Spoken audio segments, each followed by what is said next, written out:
பெண் கொடுப்பதற்கு ராமனுக்கு சந்தோஷம் தான்.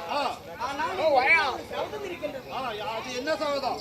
அப்பா இந்த உலகத்துக்கு சுவாமி அங்குனி அம்மத்தா நாட்டுக்கு நிறுவ எழுதினேன்.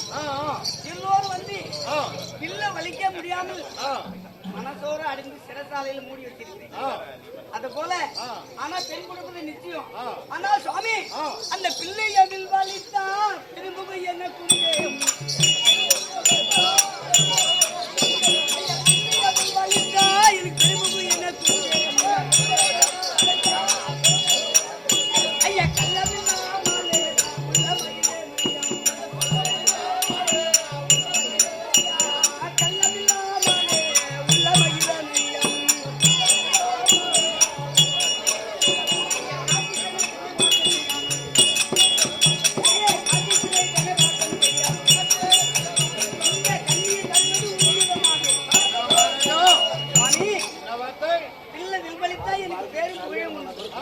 நிச்சயம் பெண் கொடுப்பது தடை ஒன்றும் இல்லை. அப்படியா?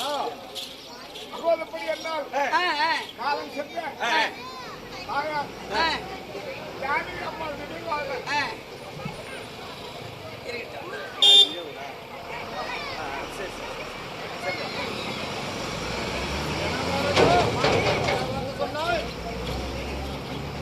இல்லை நில்வழித்தா எனக்கு பெருமைதான்.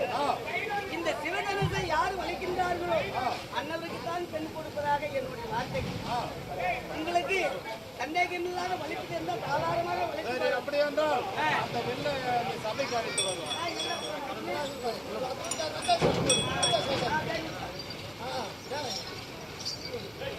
சாமி 12,000 எண்ணிலிருந்து கூப்பிட்டு சிவதனுசை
அறியாத ராமனாச்சு எடுப்பானோ தொடுப்பானோ எனக்கு ஒரு புதிய வெள்ளை அப்பா நான் என்ன செய்வேன்?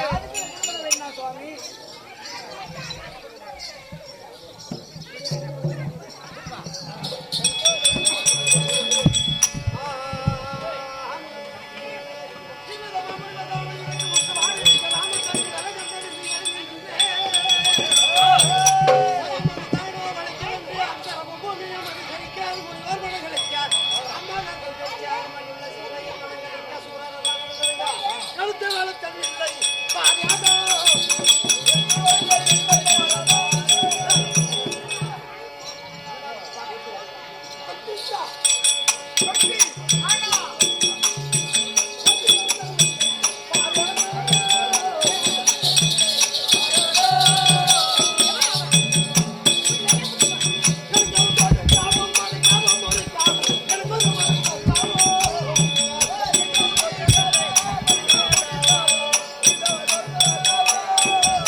படித்த சத்தத்தை கேட்டு அகிலமாகி 1008 அன்னமானது போயிட்டு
நல்லகாரியங்கள்லாம் நடக்கும் என்பதற்காகவே இது எவ்வளவு சிரமம் என்பது எங்க ஆணையாருக்கு தெரியும், அது எனக்கும் தெரியும். அதனால இந்த திருக்கல்யாணம் தான் இந்த வேலையில எத்தனையோ கல்யாணம் செய்கிறேன். ஆகையினால இப்பொழுது அதாவது நகரனுடைய மகனுக்கும் ஜெகனுடைய மகளாகிய உமாதேவிக்கும் ஜானகி என்று சொல்லக்கூடிய சீதாதேவிக்கும் திருக்கல்யாணம் நடக்க போகின்றது. சேகரண்ணா சேகரண்ணா சேகரண்ணா கொஞ்சம் நாந்துண்ணா 2 பேரும் அண்ணா கொஞ்சம் நாந்துண்ணா 2 பேரும் சேகரண்ணா கொஞ்சம் நாந்துண்ணா